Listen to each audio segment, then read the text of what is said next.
Amen. Ô Seigneur, envoie ton esprit et tout sera créé, et tu renouvelleras la face de la terre. Évangile de Jésus-Christ selon saint Marc, chapitre 14, versets 12 à 16, puis 22 à 26.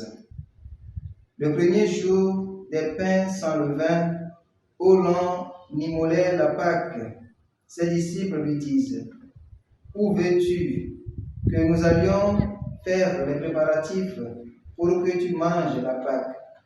Et il envoie deux de ses disciples et leur dit: allez à la ville, un homme viendra à votre rencontre, portant une cruche d'eau, suivez-le, et là où il entrera, dites au propriétaire: le maître dit, où est ma belle salle, où je vais manger la Pâque avec mes disciples? Et lui vous montrera la pièce du haut vaste, garnie, toute prête. C'est là que vous ferez les préparatifs pour nous. Les disciples partirent et allèrent à la ville.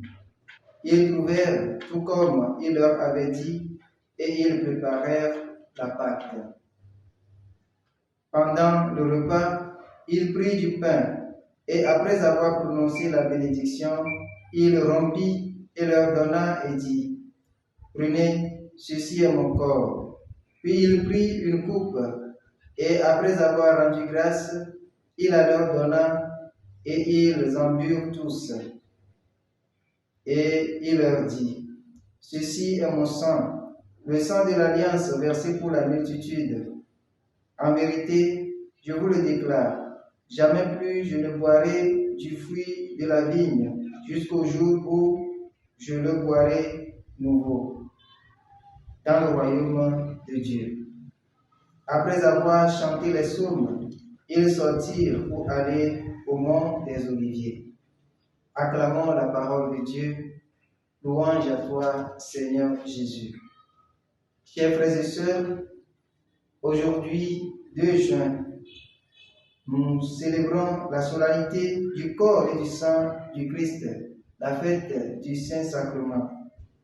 Cette grande fête qui nous rappelle l'œuvre libératrice de Dieu en faveur de son peuple, la reconnaissance que nous les croyants devons avoir à son égard et l'engagement d'obéissance dans la vie pratique que ce grand sacrement doit entraîner dans chacune de nos vies. Un mot important que Jésus utilise en donnant son corps et son sang, c'est le mot mémoire. Faire mémoire, ce n'est pas seulement égrener des souvenirs, c'est plutôt vivre aujourd'hui de l'œuvre inlassable de Dieu qui fait de nous des hommes libres.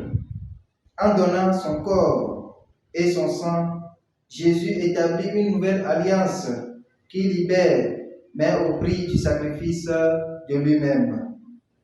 En entrant chaque jour dans cette même alliance, nous sommes tous invités à vivre conformément à ce que nous recevons. Nous le savons que son corps est donné dans le pain fabriqué avec du blé broyé transformé. Une manière pour nous de passer par de nombreux sacrifices qu'incombe l'alliance que nous avons tous conclue avec le Christ par le baptême. Dans cette perspective, nous sommes tous aussi invités à faire un seul corps avec nos frères et sœurs, et non à vivre dans la division, la haine, la méchanceté. D'où le sens de la communion que regorge ce sacrement. Bref, celui qui mange mon corps et boit mon sang ne doit plus vivre dans la division, dans la désunion avec ses frères. Communion avec le Christ entraîne automatiquement communion avec les frères et sœurs. Pour ce faire, il nous faut nous purifier nous-mêmes du vieux levain qui empêche la communion au Christ de porter ses fruits dans la vie concrète de tous les chrétiens, de tous les jours, la vie quotidienne. Que Dieu nous accorde la grâce de vivre conformément à ce que nous recevons. Qu'il en soit ainsi maintenant et pour les siècles des siècles. Amen. Le Seigneur soit avec vous. Que Dieu Tout-Puissant vous bénisse et vous garde, le Père, le Fils et le Saint-Esprit. Amen.